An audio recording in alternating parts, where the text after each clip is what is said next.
Look, I'm guilty of it too. I thought I'm invincible. Brazilian Jiu-Jitsu, Muay Thai, the exact formula for what everyone thinks is a tough guy formula. Hmm. Um, and then you get in street fights and you're like, okay, this is different. Even if you win, it is a different feeling. It is a different intensity. There's more people sometimes. Weapons come into play. So the Chaos. adrenaline is different. Yeah, just the whole thing is chaotic. And you could be as tough as you think in a ring or in a class, sparring a lot. You get knocked down in class, you get picked back up. No one's going to keep stomping you in the head. So I think that combat sports has kind of pulled a little bit away from reality-based training in the sense that everyone thinks that's the best thing now. Oh, you can't beat John Jones. I don't need to be able to beat John Jones in a fight. I need to be able to beat the person attacking.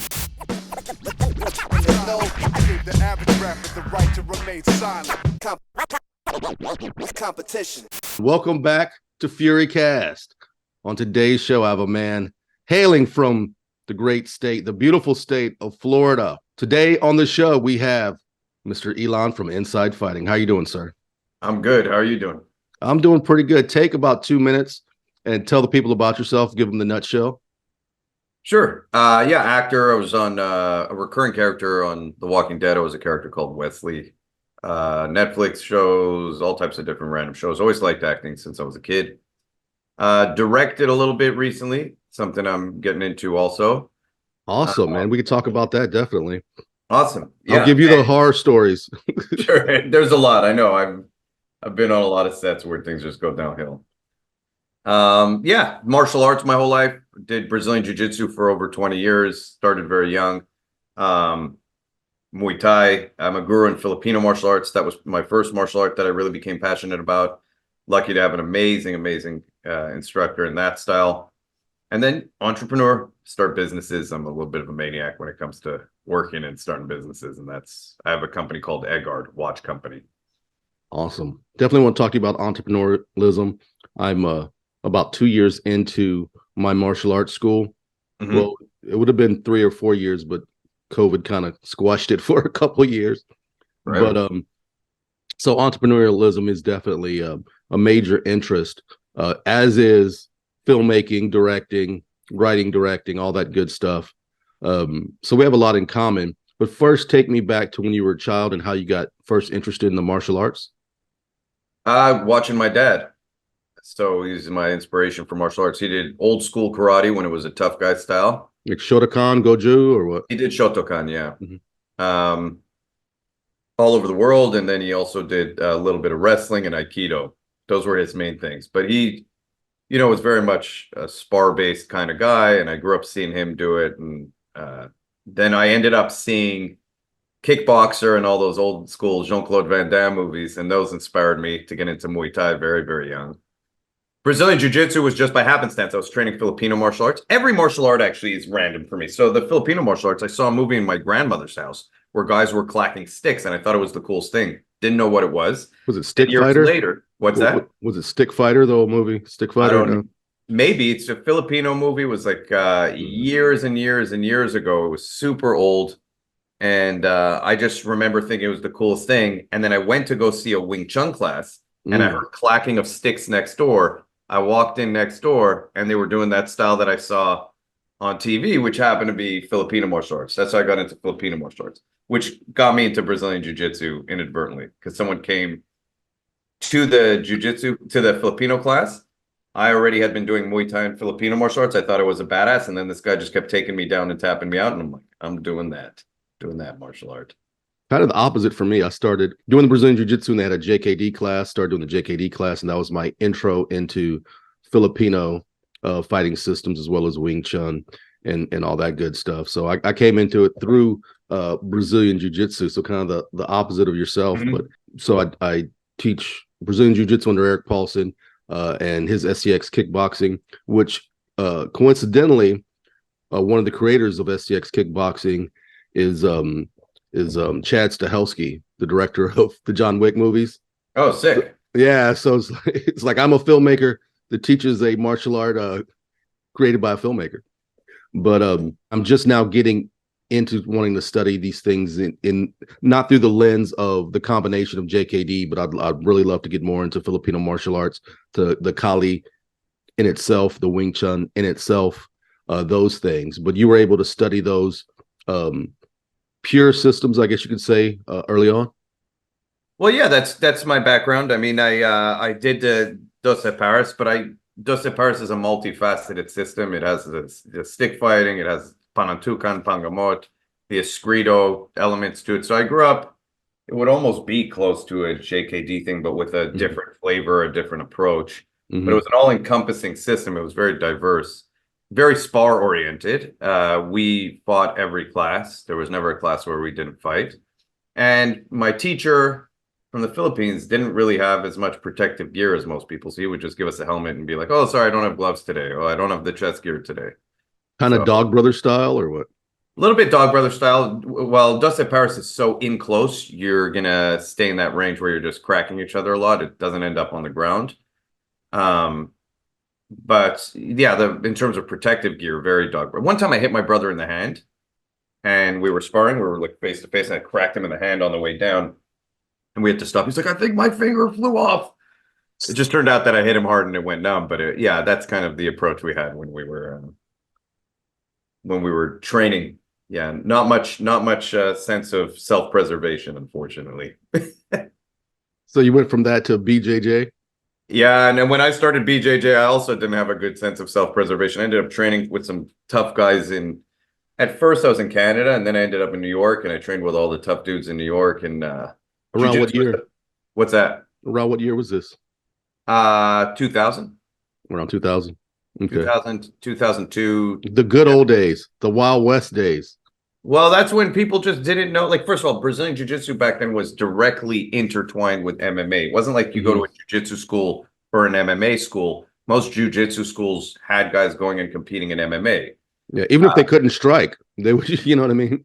In early 2000s, even if you could strike, you could get by with basic Jiu-Jitsu. Absolutely. And we did more takedowns back then. There was a lot more takedowns in old school, at least the way I trained it in New York back then versus how you see it now. Okay. And who are you training with? Who are you under in, I guess, Canada and also New York? Well, the guy who gave me my black belt is Alex Novaes. And then I was with Chris Howder. I don't know if you know him from Los Angeles. So under him, if you go on the Chris Howder website, I'm technically a black belt under Chris Howder. And then I've just been jumping around since then. I have different guys I train with. There's a guy here in California, in Florida called Manny Suarez, who's fantastic. A little bit too big and strong for me. The guy's like 200 and something pounds solid muscle. But man, it's fun rolling with him. Now you have a website. I'm the website. Okay, I'm an old man. Your website, your www. You have a popular and growing a popular YouTube channel, Inside Fighting. How'd that come to be? Just out of a hobby. I just wanted to talk about obscure martial arts. When I was a kid, so I like in anything, like if I'm going to buy a gun, I end up buying the gun that's not as popular, but that I think is still a good gun. Or if I'm going to buy a car, I buy the car that, is obscure.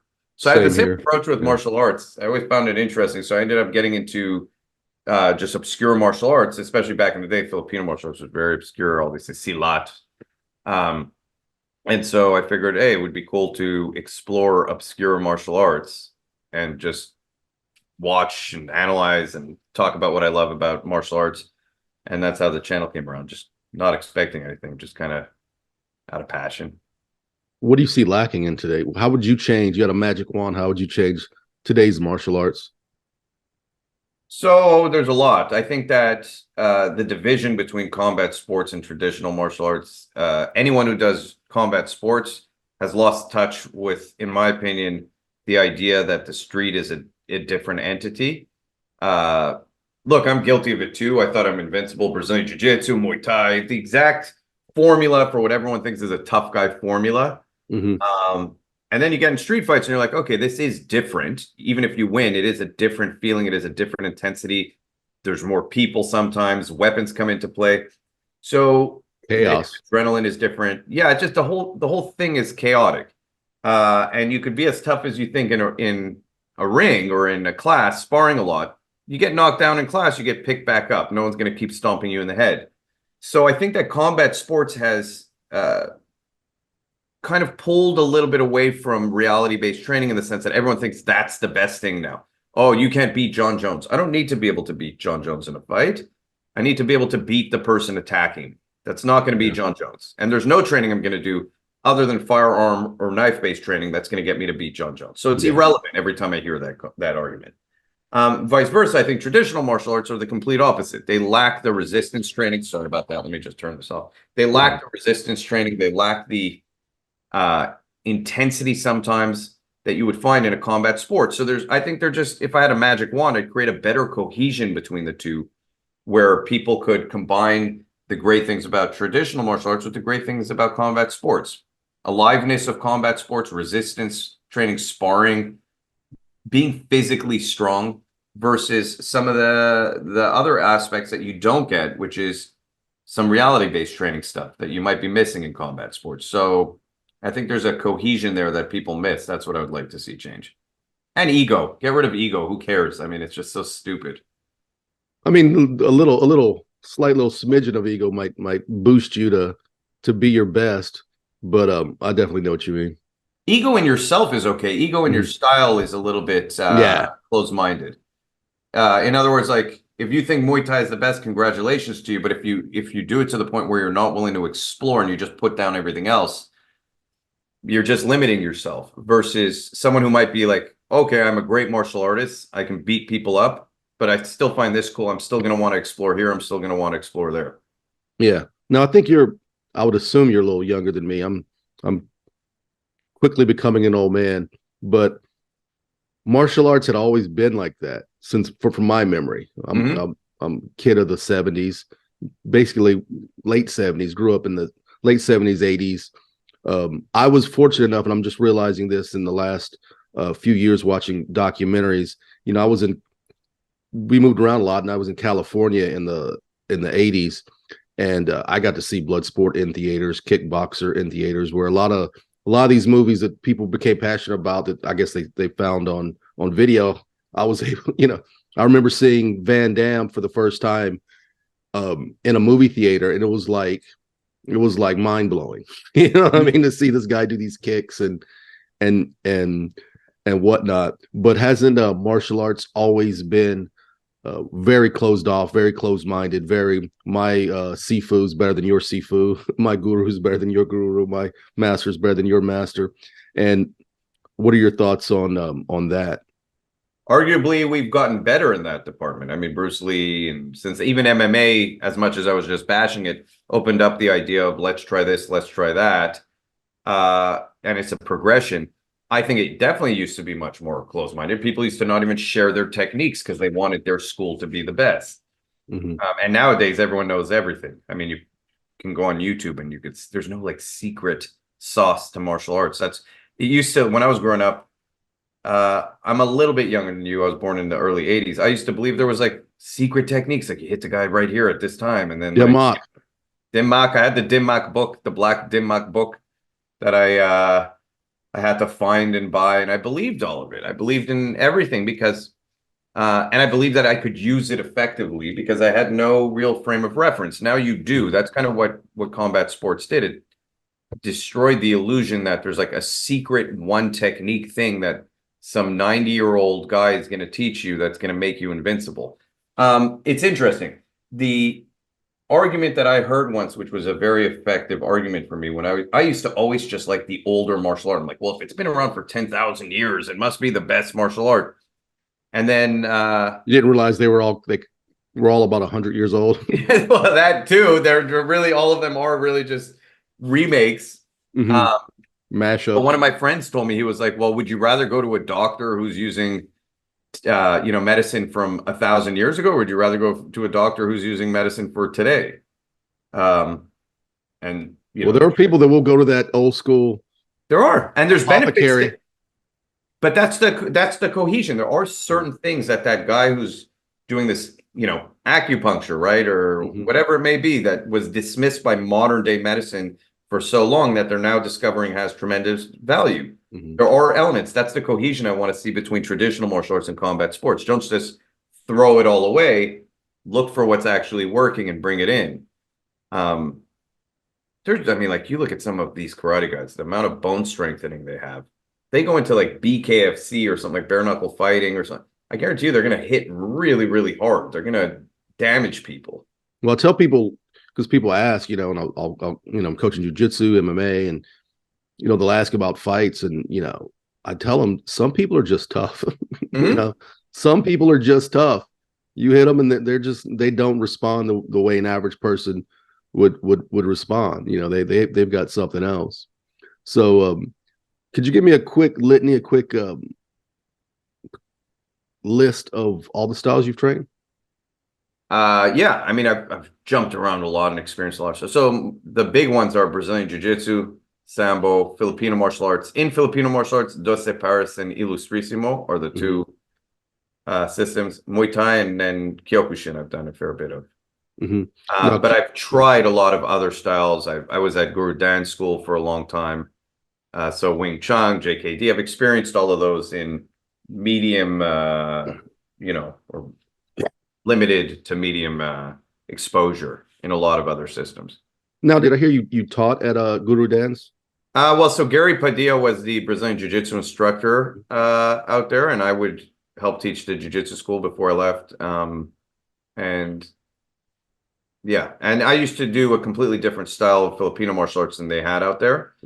I remember one time I was upstairs training on my own. This is what a cool guy Guru Dan is. I was training Filipino martial arts upstairs. They have 2 floors. At least back when I was training there, Marina Del Rey, it was Marina Del Rey, I believe. And I would train upstairs by myself sometimes after jiu-jitsu or whatever it was. And one day I didn't even pay attention. Guru Dan was sitting there for like an hour watching me, or like half an hour. I don't know how long. And I finished, and he knew exactly what he was like. Man, you're really high level. I know. He's like, you're a Doce Paris guy. I could see right away. He just knew everything about what I was training, and admired it. He's like, I love to just watch people from other systems that are advanced. I was like, man, this guy's been training martial arts 70 years and he's still sitting here admiring some random dude. Trained with Bruce Lee. And now he's what? looking at, he trained with Bruce Lee. Now he's looking at me, right? Yeah. Well, I mean, that just shows that he really is a passionate martial artist. It's not about, he's the example I'm talking about. You want to talk about no ego. I mean, he doesn't care. He'll bring in anyone and he'll give them so much credit. Doesn't care about their age, doesn't care about anything. If he thinks you're good, he thinks you're good. And he has a very open mind with what he'll train. He's trained every system there is. And isn't he one of Eric Paulson's coaches? Yeah. I mean, even even the STX kickboxing says an Asanto blend. So really it's super influenced, even, because all those guys, Chad Stahelski, Eric Paulson, all those guys, they came out of Guru Dan school, So they're born and bred from that school. I've never had the pleasure of training there. Hopefully I will. But did your path ever cross with Eric Paulson? Did a seminar there. That's the only time. And a lot of guys who were training there trained with Eric Paulson. My exposure to catch and all that stuff was, there was a full-time class there with Yuri Nakamura, I believe his last name is. And he was just a tough dude. Did shoot fighting. So it was like a shoot fighting catch class. And but it was interesting because, if you do Brazilian Jiu-Jitsu, it's very hard to beat you on the ground unless you're spending all your time there. And Guru Dan, also part of his school, was early on was very tough. And I think later on was more about, let's bring in people, let's expose them to martial arts. So the element of being like a tough guy school, I don't think that's what his goal was by the time I was training there.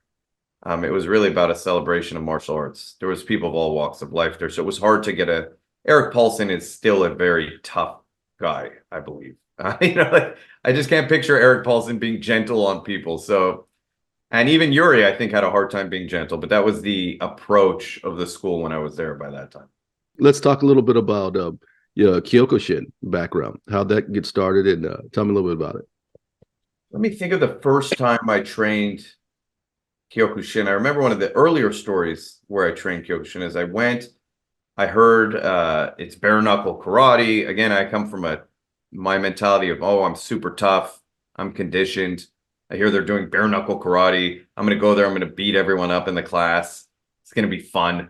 You know, like I used to literally dojo storm. That was me when I was young. And then I go to a Kyokushin school thinking I'm in a dojo storm. Yeah, good luck. Yeah, worst idea I've had. I ended up, number one, the rule set was very, very difficult for me to adapt to because the no head punching and fighting that close was just throwing me off completely. They almost like lean into you when they're punching, right? I find that to be a mistake. If they're not good, the really good guys keep proper posture as they're punching and have very good footwork still. The place where here in Florida where I train, they won't let you lean into each other and just push each other and be off balance. He's all about balance, structure. You firm, you step in, and the way he punches, it's like these explosive machine guns that just they dig in underneath your ribs and everything. But what happened was the first time I trained, I ended up getting kicked in the head behind the ear, and I was just on the ground. Like, what the hell? And then so I learned my lesson. I was like, these guys are tough, and I started training. And then I ended up training in Los Angeles under a great instructor, Tom Callahan. And he's just also a good dude. And I trained with him for a few years and pretty good friends with him. I really like Tom. And yeah, the mentality of it was actually surprising to me because it pushed me in many ways more than Muay Thai would. I actually found for America, you're not going to find that level of conditioning in most Muay Thai schools that you'll find in your average Kyokushin schools. There are multiple times in Kyokushin, even in the fact that I haven't trained it like excessively. But there are multiple times where I've gotten to my breaking point and had to push back. Even just when you're belt testing and you have to fight 5 to 10 guys, and this is after a workout, and you're not allowed to take breaks, and you have to just push yourself and push yourself.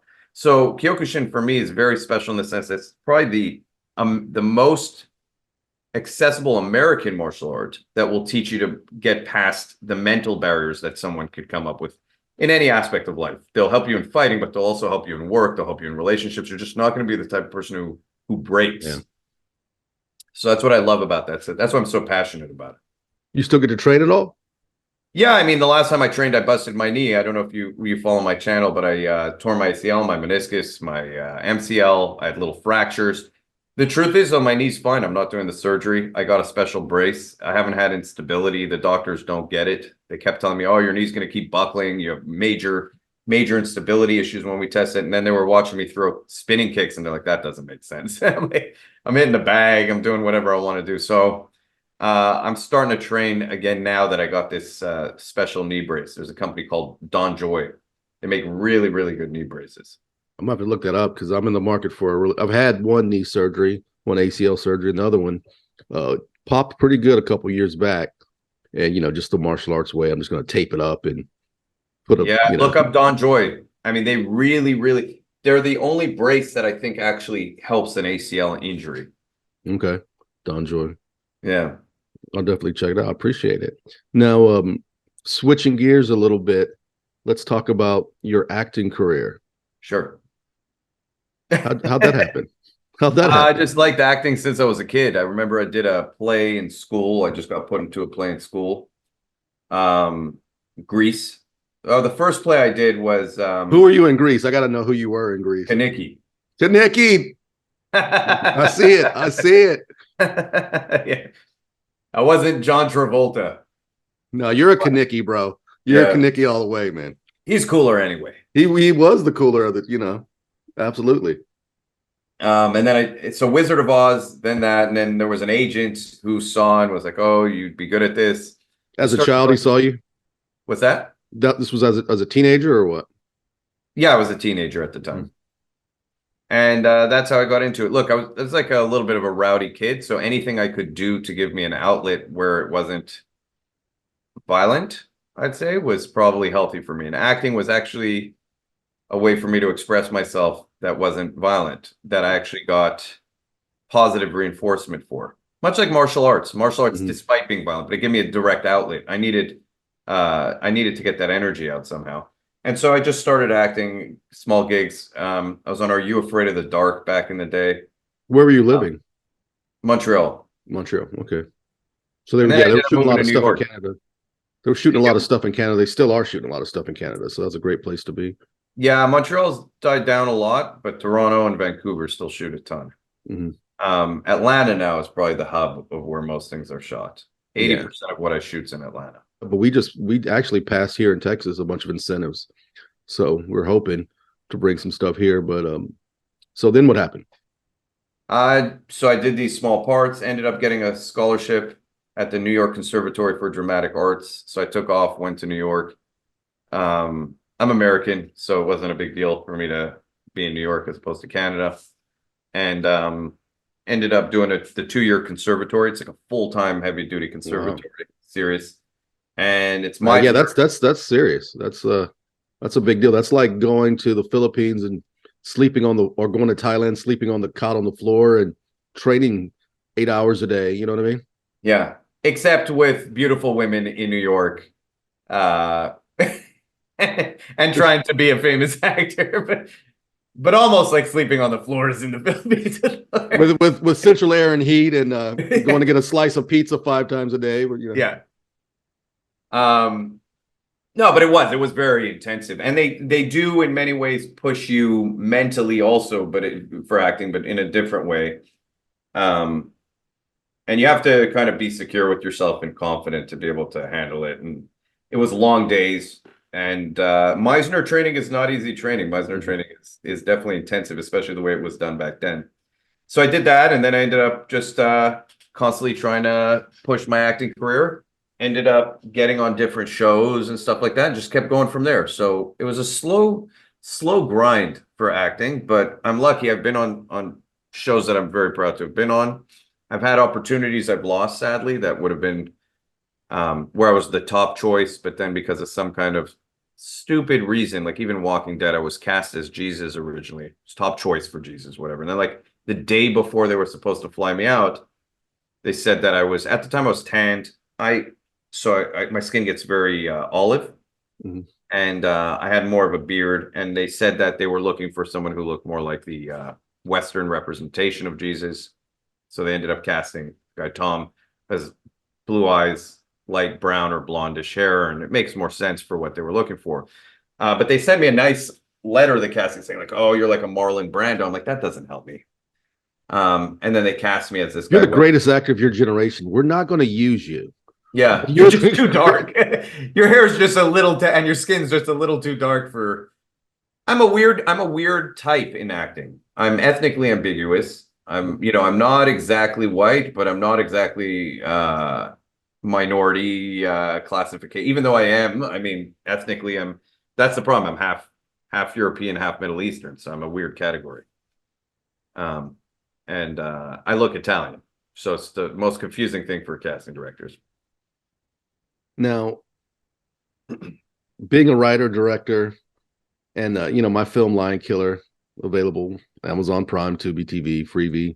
There's a full Spanish dub. Anybody out there wants to check it out. But the female lead, Regina Ting Chen, so she was a local actress who was my first choice, and I was lucky enough to have her commit to come on to play the female lead in the film. But since then, and she was doing local commercials and maybe an episode, one line here or there on shows. But since then, she's gone on and she's been in just a ton of stuff. Probably the biggest thing is she has a reoccurring role on Stranger Things. So that's the life of an actor. One day you're on an indie set, working for Crafty, you know what I mean? And the next you're blowing up. Yeah, next you could be on, the biggest show. Are you still pursuing it? I'm still pursuing it. What I will say, I think the most dangerous thing for actors is that their identity is based in it. And martial artists. And martial artists. I think identity is dangerous if you put it in any singular thing. Yeah, 100%. Yeah. So my acting career, I'm passionate about it. When I get opportunities, I'm happy about it. I've been a little vocal on some issues that are controversial, which has hurt me. I've been taken off some projects, so to speak, because of things I've said outside. Nothing I think that should be considered controversial, but by today's standards is. Now, is that something, I don't want to rehash it if you don't want to, but is that some of your pro-America? Yeah, I mean, I did a video. I was publicly. How dare you, sir, be pro-America? Pro-America, I believe in, look, as a martial artist, it's very, very, trained a lot. I understand the Mhm. physical capabilities just of the average man versus the average woman, Mhm. right? That's not to say women are incapable. It's to say that there is a physical difference when you take a 155-pound man and a 155-pound woman. Yes. And I don't think it's ethical to put a 155-pound male boxer in a ring with a 155-pound female boxer at an elite level. I think you take the best fighters who are male and the best fighters who are female, and then this gets deeper, obviously. I don't know how far you want to go with this on your podcast, but they put biological men in prison with women. So I found it to be insane. I just said, look, we're supposed to be a common sense society, an ethical society. We fought for so long against all the abuse that women have been through historically. And now we're just saying, well, that's out the window. Oh, that's out Yeah. the window. We're going to put men, biological males who've assaulted women in prison with women, and nobody's saying anything. And they continue. How awesome is that for the guy in prison? Imagine you're a male, sexual assault person, whatever Yeah. you call it, and you're actually able to just say, well, I'm a woman now, and be put in a prison with a woman. They did it in the UK in a prison. 24 more women were sexually assaulted. You can go on Snopes and check it out. It happens in Canada. It happens in the United States. Anyway, I was vocal I don't think it about can go another way. Yeah. Yeah. Well, I And can't that- believe it, sir. No, it doesn't sound it doesn't sound controversial to me, but I live in Texas. So Yeah, I mean, and you're in Florida, so now I am, but I was in California at the you time. are okay. Oh well, golly, I can't believe it. You know. I ran away from California. They beat me down and broke me. I ran away. Was that why'd you leave Cali? I mean, I left as a teenager, family moved out, and I always had a these dreams of going back. And then, I went back as an adult, and what's the old poem? You can never go home again. But it wasn't the same. It was like, let me just get back to Houston, Pretty much the same thing. It lost its magic for me. I think it's a very badly managed state. I think that they're sabotaging a lot of the natural benefits that they have there. It's one of the most beautiful places in the world, Oh aesthetically. man. Aesthetically, Culture- and the weather just makes you feel good. Southern California, you walk out of your house, you just feel happy because the weather's so nice. Weather's nice. You can hike. You can go to the beach. You can go to mountains. You can travel anywhere from there, and it's beautiful. I mean, it has everything in place Yeah. to be the best, which is why actually so many people flock to live there. And then through state policy, they're just ruining it. Yeah. Also, just again, the mentality of people over there became overwhelming. Like these conversations that we're having, everyone I would talk to, I wouldn't even bring up these issues. The assumption was just that it was, you're on the other side of that conversation. You're hyper pro all those things. You know what I mean? You're a terrible human being, and you deserve to literally be ostracized and on the fringe of society. There's just an obsession with a lot of stuff there and also Hollywood is just inherently parasitic. It's an abusive, in many ways, an abusive industry by nature of what it is. You have these people who are dying to just be actors. Like I said, identity, it's dangerous. Their entire life revolves around them wanting this singular thing that they cannot do for themselves. Someone has to give you that opportunity. So what does that create? It creates a very toxic environment where some guy can come along, all the Harvey Weinsteins or whoever they are, and say, hey, I'll give you this opportunity. You just have to do exactly what I tell you. Yeah. You see it. You see it with abusive kids. You see it with abusive Absolutely. adults and everything. So yeah, it's not for me. I just want to live my life. I want to be happy. Now, speaking to that a little bit, because historically the gatekeepers were always there, and one of the barriers of entry, well, there was to make a movie, to make it as an actor, to make it as a director, there were a lot of barriers of entry, but one was knowledge. Film schools were very expensive, you know, and not everybody could get in or whatever, but also just equipment was so expensive. Yeah. I went to community college and did a video program about 95, 96. And, we were shooting on SVH cameras and had an Avid board at the school. And that was some big technology for the day, but you couldn't afford that in your house and an Avid board in your house to edit. Now with DSLRs and, Premiere Pro and other Your iPhone can do it for you. AI can do 80% of it for you nowadays. Oh, with AI, bro.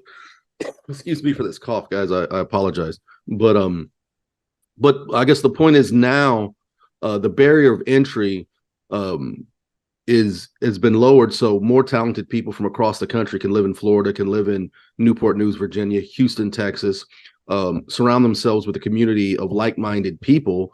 That's how I made Lion Killer. That just want to hustle and try to make a movie, make a short film, make whatever you want to make. You can do it. There's still obstacles, getting that movie seen, getting people interested in your film in a society where there's so much content, so many movies, so many shows coming at them all the time is very difficult. And being a director today is not for the faint of heart. It's definitely for someone with a entrepreneurial spirit. You seem to check all those boxes. What are you planning to do as a director? Anything coming up? I did a documentary. We're gonna start putting up little clips of it on YouTube, and then I'm not sure where it's gonna be distributed. It's again, it's a little bit controversial. We did interviews with Jordan Peterson, Roseanne Barr, Tom McDonald. We got a lot of people on the opposite side also in terms of politics, Jimmy Dore. But the entire premise of it is on the surface, it's about cancel culture. On a deeper level, it comes down to how far will people go with social pressure to harm each other? Psychogenic epidemics, whatever you want to call it, mass psychosis. So I don't know if you know the Milgram experiment from back in the day, the shock experiment, where which one was that? They brought people into a room and everyone else is an actor. So it's a lab, everyone else is an actor, and they tell this real person, you're going to shock another person. This other person, again, is an actor. He's not actually being shocked on the other side of a wall. Whenever they answer a question wrong, they're going to get a shock, and you're going to turn it up and keep shocking them as they get answers wrong. And you experience the lowest level shock so that it's real to you. Okay. So now you know, oh man, this shock hurts. And then you see them put it on the other person and they go behind the thing. Now, really, this person just takes it off and they're not actually being shocked. But what you hear is them answering questions wrong and them screaming every time you shock it and turn it up, to the point where they are unresponsive. You think they're having a heart attack and dying. And I don't remember what the percentage of people who went to the highest level was, even with unresponsive people. But they figured out it was because of authoritative pressure telling them to do it. Really? Yeah. So they release all accountability on themselves and give it to the authority. And if you watch you can go on YouTube and see Milgram experiment. It's not me. This guy told me he's responsible. He told me to do it. Well, that's it. Humans are very susceptible, especially Americans, they found very susceptible to that. It was someone trying to understand why Nazi Germany could happen. How could you get people to do what happened there? To mass atrocities. And it's tied into multiple things, but susceptibility to authority is one of the primary things. So I did a fake show called Canceled, where you have to cancel someone if you think they've done something socially unacceptable. But the reality is that there's a lot of social pressure on the show on this one person. So we created this fake reality TV show, and to see if we can convince people to ruin someone's life just because of social pressure. Then we upped it. We actually had these people in a room with the person they were going to cancel accidentally, and the person who they're going to cancel is saying, my daughter has leukemia, I'm paying for her treatment. And then we put them on the reality TV show. We come in, we're like, oh no, you shouldn't have met. Sorry, this is two separate shows. And we put them on the reality TV show, and then mid-show they realize the person they're canceling is that person. Well, they still do it. Oh, and it's pretty shocking what people will do due to social pressure. I'll just say that. They'll literally do anything. Do you have any plans to what are your plans with it? Originally, we went to different, so no one who's mainstream wants to touch it. Apparently they're saying it's too conservative. You don't say. Yeah, of course. Jordan Peterson. No one's canceling anybody. No one's canceling. We have Alex Jones in there, which is very controversial. Some people have said they'll take it if we take out Alex Jones. I'll be fully transparent. I have my issues with Alex Jones. But the entire documentary is about having an open mind to people you have an issue with and not trying to ruin their lives. So it's very hard for me ethically to take him out when the entire point of the documentary is that I won't silence people. I'll hear what they have to say, even if I disagree with it, and I'll challenge it in a free market of ideas. Yeah, that's the point. Yeah. Yeah. And look, there's some things that Alex Jones says that I think are spot on, and there's some things that I just think are out of left field completely. Like, I think that's his brand, though, to be that out of left field guy. Wacky sometimes. I'm like, this man is just a lunatic. So you're seeking distribution, is that what? Yeah, we're looking for distribution, and part of what we wanted to do to show how we have so many hours of footage.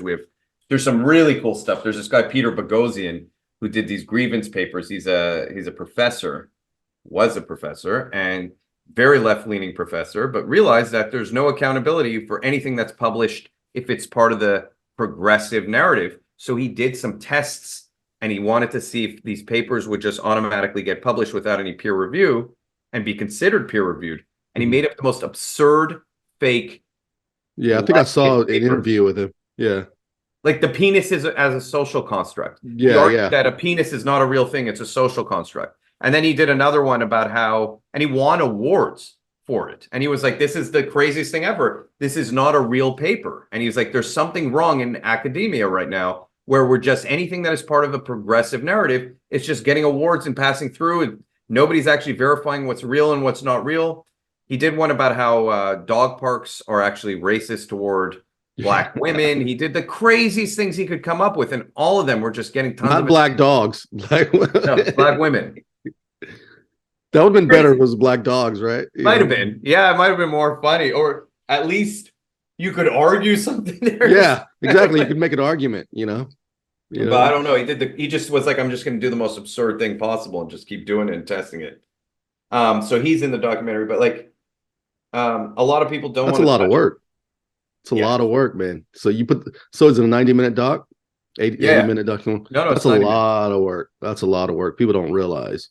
So, man. Fake reality TV show, interviews with, all over we did street interviews. We did interviews all over the. Did you travel? I traveled for it. Yeah. Yeah. Cause I have a few docs I have in mind. They would all take travel, and that's kind of the big, cause travel's expensive. Big time expensive for a whole crew. It's very expensive unless you do either hyper small crew or shoot with local crews. And then fear of shooting with local crews is you don't know what you're getting. Yeah. You don't know what you're getting. I would shoot with probably two guys I know and bring them with me. And I mean, for Lion Killer, it was basically, it was super small crew for that. I wrote, directed, I ran audio on set, so I recorded all the audio on set. I did have a guy shooting as a DP, but even post-production, I edited, sound design, mixed it. You know what I mean? Yeah, that's a full-time gig. Oh, dude, it's full-time. So yeah, so I have people interested in me doing their project, but they don't understand the workload. They're thinking, oh, I'll give you $3,000, you give me it's like, no, man.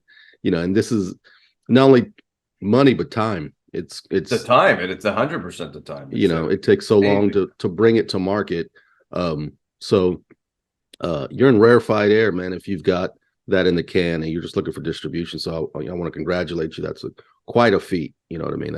That's up there with getting your black belt in BJJ. And it's a really good doc. I'll be honest with you. It's really well done. So dude, I'd love to check it out. Send it. Yeah, I'll send you a link to it. Yeah, man, send me a screener. Definitely.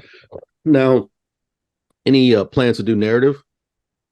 I would love to. Again, budget permitting and time permitting, like you said, it's a big undertaking. There's I've written a lot. Also, I love writing.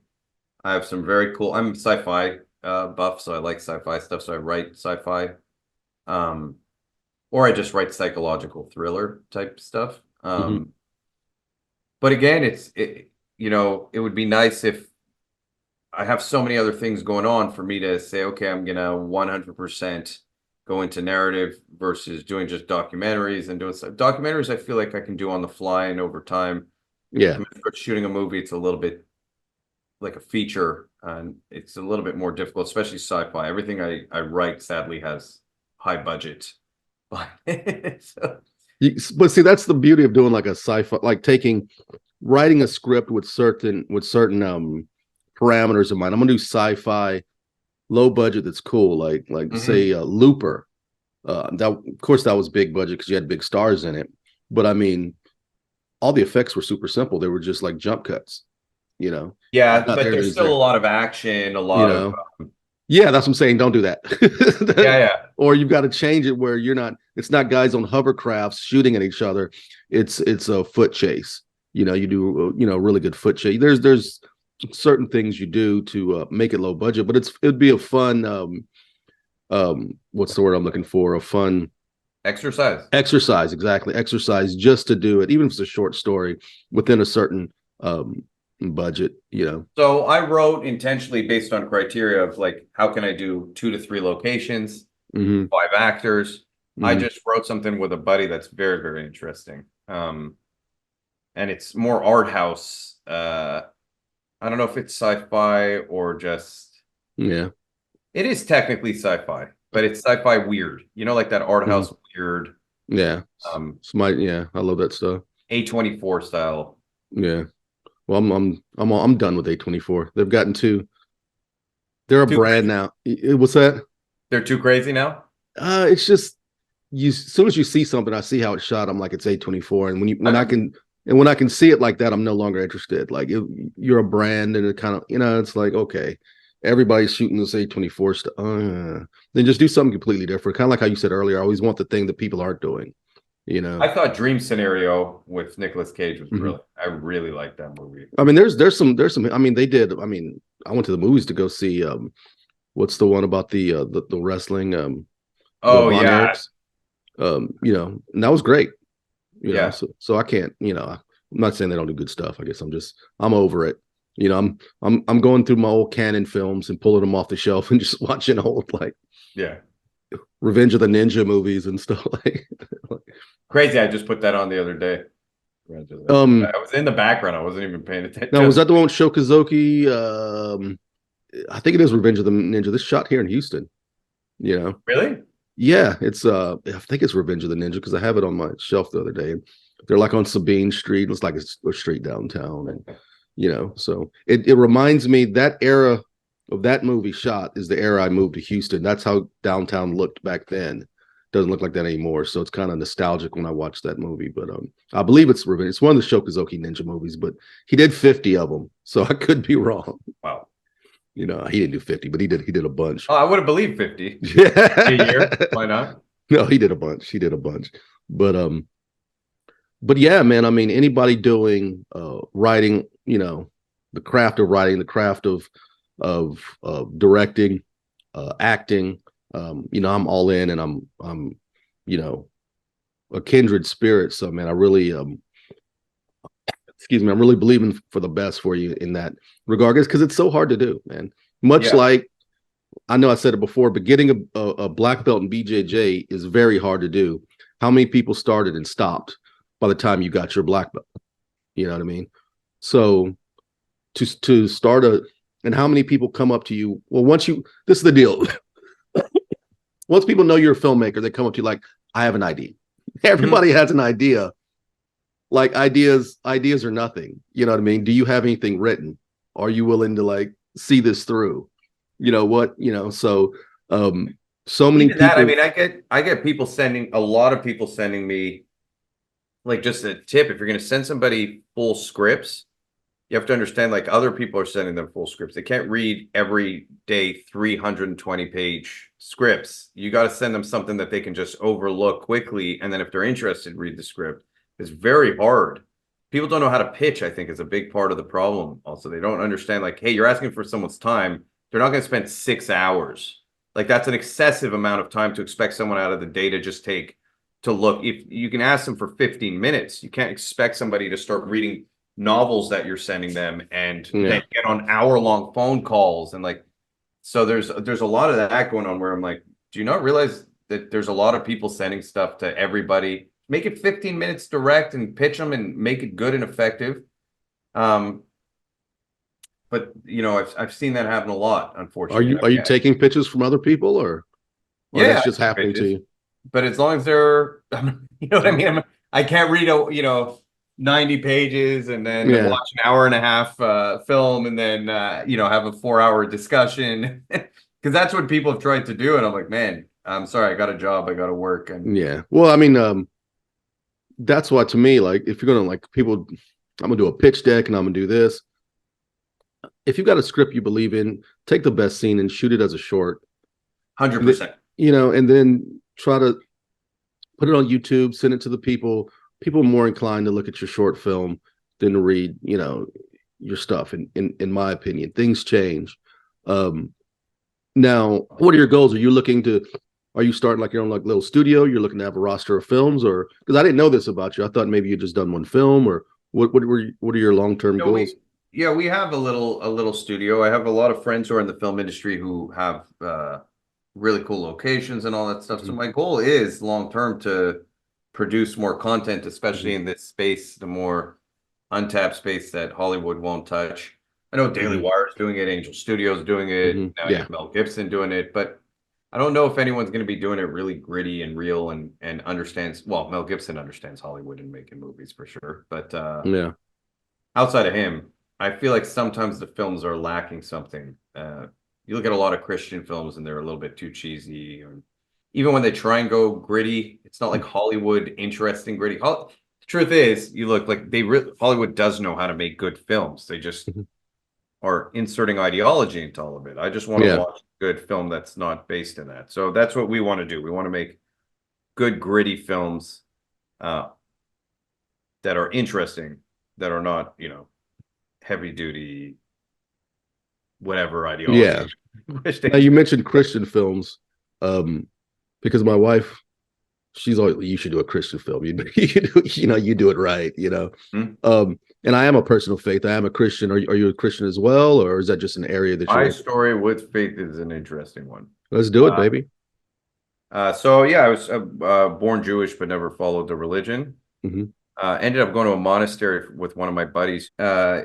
So I was there at the monastery. First time I felt at peace for a long time. I've always been kind of emotional for some reason when I go to churches. I don't know why. Hmm. Then he started just guiding me a little bit. I'm on this weird journey where I talk with him a lot about religion, faith. I do believe that if there is anything that can save mankind, it's teachings of Christ. I think that it's actually the right pathway to cure a lot of the ills we see. So the hardest jump for me, just I'm a naturally nihilistic, unfortunately.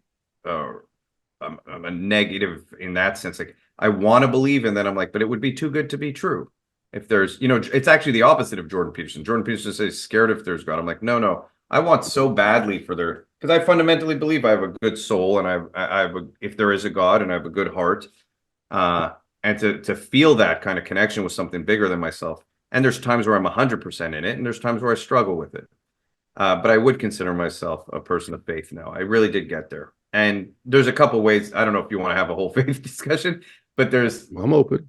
there's a lot of things that got me there because I'm such a logical, again, I came at it from an atheistic standpoint without having religion, with seeing religion ruin a lot of what my family went through.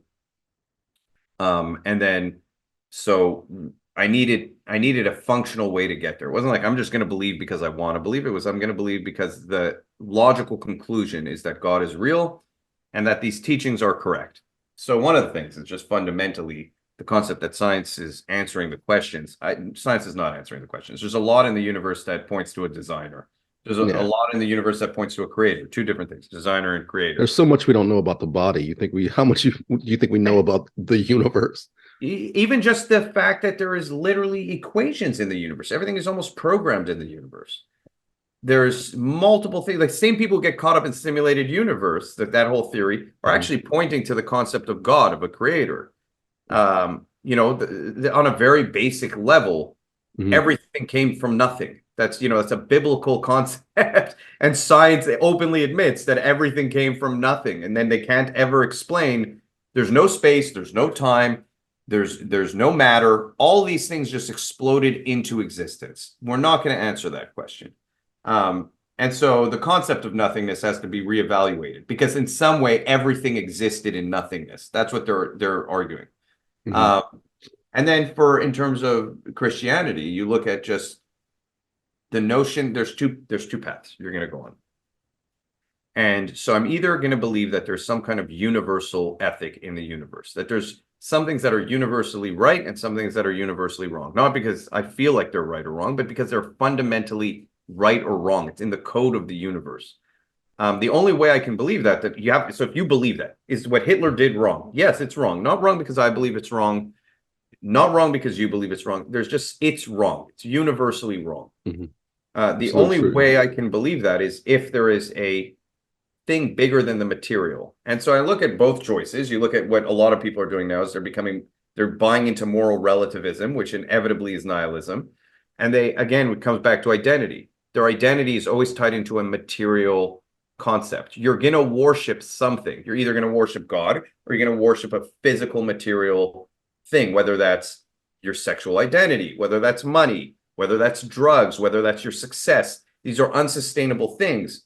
So the only truly sustainable long-term identity, everything will change in your life. Your looks are going to go, your age is going to go, your health is going to go, people you love will come and go. Everything is temporary. The one thing that's eternal, the one consistent identity is your connection with your creator. And then it also cures everything in the world, because if I see myself as special, not because of any of these physical things, if I know that I'm loved, then I have to be able to see that in everyone else. How can I ever do harm to another person when I inherently see them as just as special as I am? Because if I have a soul, then they have a soul. And it's not based on anything that they own. It's not based on how they look. It's, again, based on that eternal identity, which is a connection to your creator. It just goes on and on. You look at everything and it makes so much sense. But it took me a long time. It took me a long time. And again, like I said, I still struggle with it. I see crazy things happen in the world. I'm like, but why? But why does that happen? But then, I don't need all the answers. Yeah. The Bible says, we understand in part, so, but, so that's incredible, man. Excuse me. I really, encourage you, man, to stay on, I am. keep growing in your faith, it's as you talk about it, that's the most I've seen you smile. In this I'm very interview. passionate about it, man. So, It's again, it just helps me with everything going Yeah. on. Absolutely. What are some of the setbacks you faced? Doesn't have to be in your martial art, just in your life, that you've learned from. So I suffer from chronic health conditions. I have autoimmune diseases. I was very young. They thought it was something called seborrhea. Then it was psoriasis. Psoriasis got worse and my joints started getting inflamed. I started having severe gut issues, and they diagnosed me with Crohn's. Then they diagnosed me with psoriatic arthritis. And then I started getting headaches all the time. They started telling me I have something called atypical status basilar migraine. I was like losing my vision. I was slurring. It was almost like they thought I had MS at one point. They're like, something's wrong with this kid. I've just struggled with my health my whole life. That's been the hardest thing to cope with. And again, it's because I like to see myself as a very capable, strong person.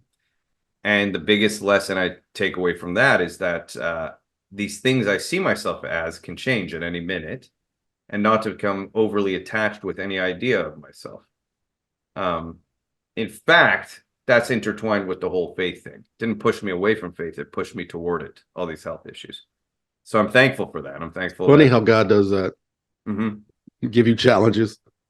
Yeah, real challenges. There's times where I didn't want to be here anymore. That you talk about nihilism, it's partially because of that. I just was like, what's the point of anything? You wake up every day, you're in pain, you can't function, you're having trouble seeing, you're nauseous. Like, it's just, you're miserable. And what people don't understand is you can experience that for a day and it's tolerable. You can experience it for a month and you still might find it tolerable. But when you go and you experience it for 2, 3, 4 years, your whole idea of what has existed prior disappears. That's all you know now. A year of chronic pain will erase an entire lifetime of normalcy. You will forget what that is.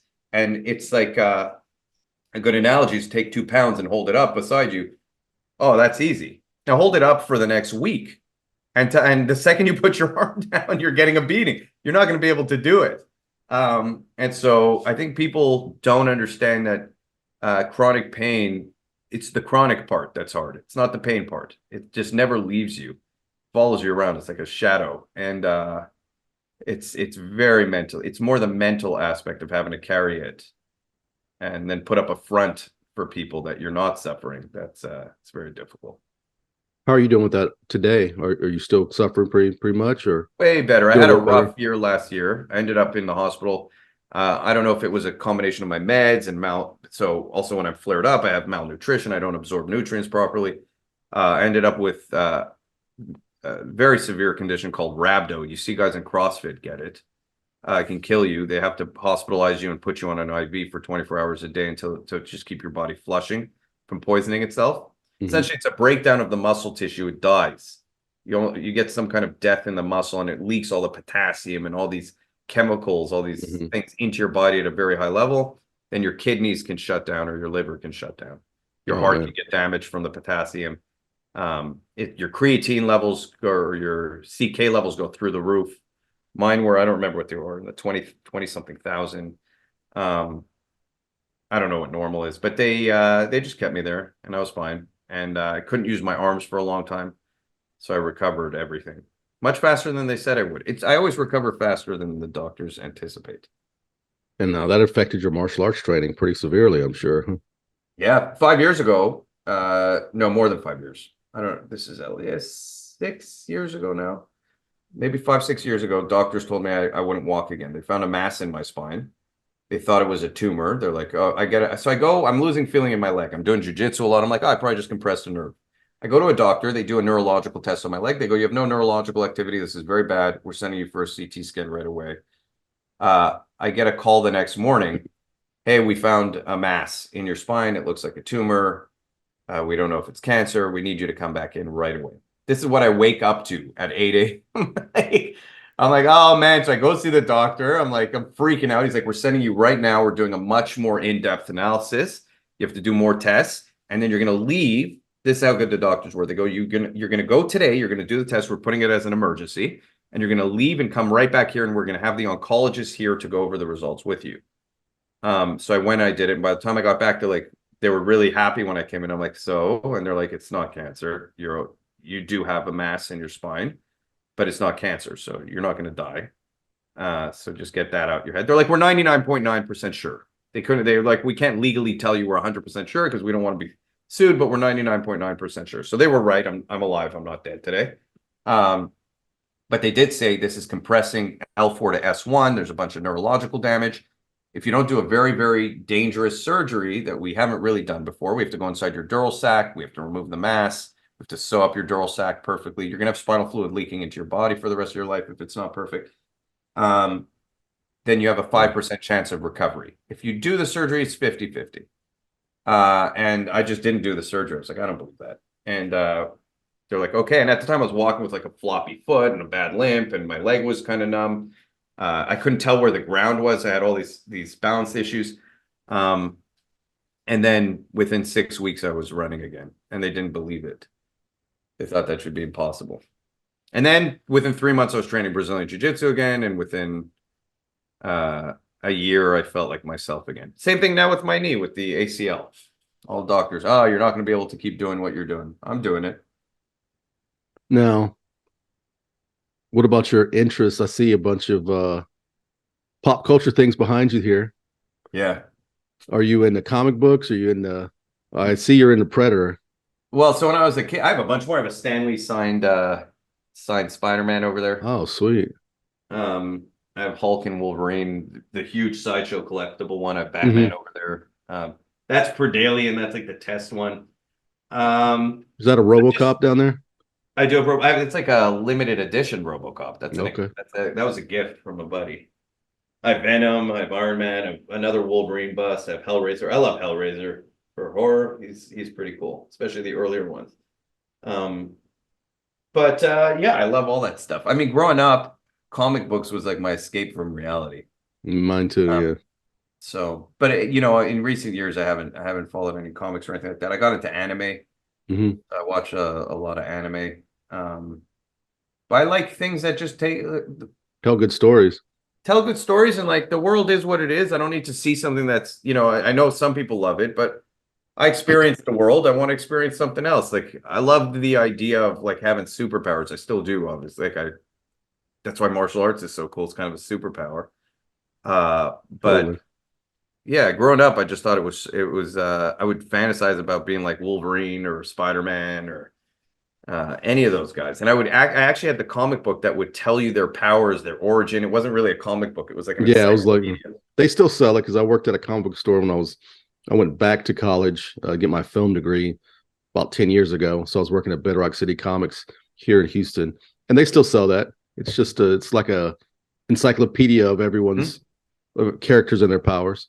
Yeah, so I used to just read those. I used to just sit and be like, "Oh, that would be so cool, that power." And then I'd find the character I like the most and go look up his comics, see if I could find them. But it was hard to even find comics back in the day. They were just sold at convenience stores, and you'd have to find like the right Spinner racks and the corner store. Yeah. yeah. So that's how I did it. And then I also started collecting comic cards. I have all these old comic cards and all that stuff. I have a collection from when I was a kid. Yeah, the market dropped on those comic cards because we'd get people come in and sell the whole collection, and it's just like, They're not worth anything. yeah, they're not worth anything anymore. If you have any, just keep them for your for good memories or whatnot.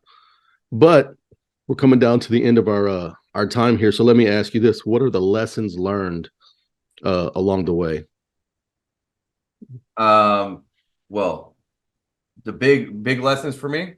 Yes, sir. I'll say it one more time. The identity thing is big. Don't become overly attached to anything material in the world. Have a connection with a creator, something bigger than yourself. For acting, I'd say one of the biggest things for actors, if someone's an aspiring actor, I'd say the most interesting thing about a person is not that they're an actor, it's that they're a person. And a lot of actors forget that. The things you're doing, living your basic everyday life, are the most interesting things about you. You don't got to do more than that. A lot of actors come in and try and act. And the number one thing I tell actors is you're enough. Just the weird intricacies of how you move your face unintentionally when you're not paying attention are interesting. You don't need to do anything beyond that. And so there's, just act, that phrase, just act. Yeah, just be you, just be authentic. It's like the David Mamet school. Mm-hmm. Hit your mark and look the other guy in the face and tell him the truth. And that's all it takes. Don't do more than you need to. And if you're not the star, be aware you're not the star. Don't try and take the spotlight. You'll actually unintentionally take it if you're very believable and just being yourself. For martial arts, I would, that's a tough one. What lessons have so many? You're not as tough as you think you are usually. And you need to spar if you're going to be good at martial arts. And your martial art is probably not the answer to every single possible thing that will happen to you. So be open-minded. Is my instructor the answer? Is your instructor? Yeah. Is he the answer to everything? Yes. They're the answer to everything in your life. You ever have those instructors who actually try and mentor you in every aspect of life? And yeah, I've seen it. It's a little toxic. It's a little bit weird, especially when I've seen it in situations where there's someone who's like hyper successful in every other aspect of life. They're just starting to learn martial arts. And this guy's like, oh, well, I know everything about I can actually give you advice on the $50 million business that you've been running because I'm a martial arts instructor. I'm like, no, you can't, dude. You cannot give that guy advice on his $50 million business. He's the black belt at the $50 million business. You're the black belt in this style. So I see that a lot. Speaking of which, real quick, do you want to give a shout out to your watch company? Egard Watch Company, EGARD, watches.com. So egardwatches.com. We also have some really cool short films on there about some of the stuff we were talking about. If you go to the website and you look up, there's a short film button. Controversial ads that I've made are definitely on there. So that would be cool for people to watch for sure. What's next for Mr. Ilan? The documentary. I'm hoping to grow the channel more. I really am passionate about it. I'm launching a brand for men. This is a whole other thing I'm doing. Launching a health brand for men to help with some issues with some things that I've been taking that have helped me. There's certain supplements and things like that. I'm trying to develop mixes of things that don't exist on the market that I take that have made a difference for my health. Hopefully they can help other people. So doing that. And then also still continuing that journey of faith. That's a big thing for me. Absolutely, man. I mean, probably the most important, right? Definitely the most important, yeah. Have you ever done a lot of entrepreneurial stuff? Have you ever run a martial arts school? I did, yeah. Yeah, I had a school in California. Mm-hmm. And I also taught in Atlanta. Any I don't quick little wanna have- advice for someone like me who's like 2 years into it? Any advice? Yeah, there's the business end. The hardest part of it, it doesn't matter how good you are at teaching martial arts. The average person doesn't know the difference between you and every other school. You have to accept that it's a business. It's not a passion if you're running a school. So It's the hardest part. That's the hardest part right there. Mhm. Yeah. That's the part you don't love. You have to do the part you don't love. But that's definitely the part that's work. It's easy to go, teach people how to fight. It's hard to market. And also I felt like a douchebag. Like I know it's better to get people on a forced subscription, right? Your minimum 3 months, you try for a month and then you have to subscribe for 3 months, or you get a, whatever it is, like automatic payment renewal. I was always the guy like, no, if you're training here and you like it, just come in and train, and pay when, at the end of the month. And I would give people so many leeways and so many, what I noticed, the drop-off rate is higher when you actually force people to commit. They do a better job. It might make me feel like a douchebag. But the reality is that those people, when they have some form of obligation, are more likely to be like, okay, I paid, I'm just going to go this week. I don't want to waste it. I don't want it to feel like nothing. Yeah. Are you planning on opening a school anytime soon? So one of my good friends is IDF. He was soldier. He has a Krav Maga school in California. If he moves here, I would team up with him. And he's the only one I would do it with. I'm not doing a school alone again. It's just too much time and effort. Yeah, that's what I'm doing. Yeah, I know the feeling. Yeah, I know the feeling. Absolutely. So good to have a partner. Yeah, especially someone who has opposite skills than you have. You know what I mean? So where can people find you, reach you, train with you, watch your films, whatever? The YouTube channel is Inside Fighting, at @inside_fighting, I believe is how YouTube did it. And then there's Inside Fighting Podcast on Instagram. And those are the best places. And then eggardwatches.com if they want to see the watch products. We have a bunch of social media on Eggard. Absolutely. Well, I want to thank you for your time, Ilan. Hopefully one day we'll meet in person, maybe train a little bit, maybe make a movie. Who knows? That would be sick. Yeah, absolutely. And thank you for your time, and I'll catch up with you later, man. My pleasure. Thanks so much for having me. And there you have it, another episode of FURYCAST. I want to give one more shout out to Ilan from Inside Fighting. Make sure you follow his YouTube channel, Inside Fighting. And if you want to connect with him in any way, his links are in the description. You can also follow my new graphic novel, The Gentleman's Guild. Yes, I'm making a graphic novel. It's called The Gentleman's Guild with artist Ebi Canales. You can sign up for the mailing list now. The link for that is also in the description. And don't forget to watch Lion Killer, my debut feature film. That's right, I made a movie. It's called Lion Killer. It stars Regina Ting-Chen, who's currently on season 4 of Stranger Things. You can watch it at Amazon Prime, Tubi TV, Freevee. There's even a full Spanish dub on the Cine app. Once again, thanks for watching. Make sure you like this video, subscribe, comment down below. This is Derrick Fury. Until next time, peace.